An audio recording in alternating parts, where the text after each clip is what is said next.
हूं नरगिस परवीन आपके साथ। आप देख रहे हैं न्यूज सच आप तक। बड़ी से बड़ी खबरें देखने के लिए जुड़े रहिए न्यूज सच आप तक के साथ।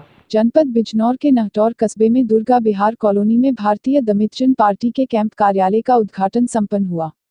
इसी अवसर पर पार्टी के राष्ट्रीय अध्यक्ष माननीय श्री प्रताप सिंह ने लोगों को उपस्थित जन समुदाय को संबोधित करते हुए कहा कि वर्तमान राजनीतिक स्थिति को देखते हुए यह नितांत आवश्यक है कि एक तीसरा विकल्प सभी पुरानी पार्टियों को अलग करके देश में पैदा किया जाए।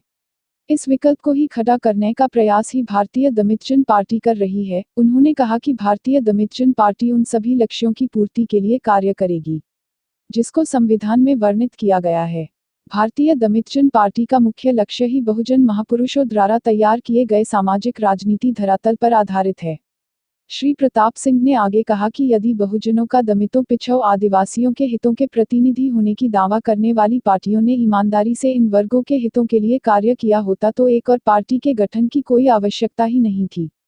हम बड़ी गंभीरता के साथ इस लक्ष्य की प्राप्ति के लिए मैदान में आए हैं।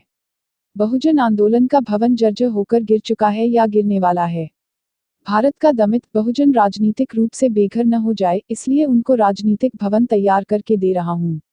अब समाज का दायित्व है कि वे एकजुट होकर अपने नए भवन भारतीय दलित जन पार्टी को सुसज्जित करें, उसमें रहे और अपने अधिकारों के लिए संघर्ष करें।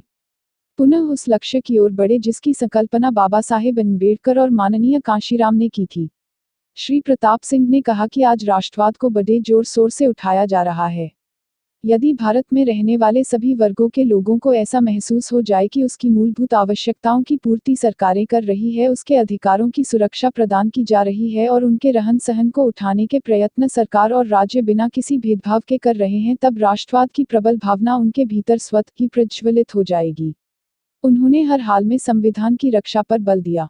कार्यालय उद्घाटन समारोह में शामिल लगभग 300 से ज्यादा गांवों के ग्राम प्रधानों एवं नहटौर विधानसभा के लगभग 300 से ज्यादा गांव के लगभग 700 से भी अधिक लोगों ने समारोह में भाग लेकर श्री सिंह के विचारों को बड़ी गंभीरता सुना और जलपान किया।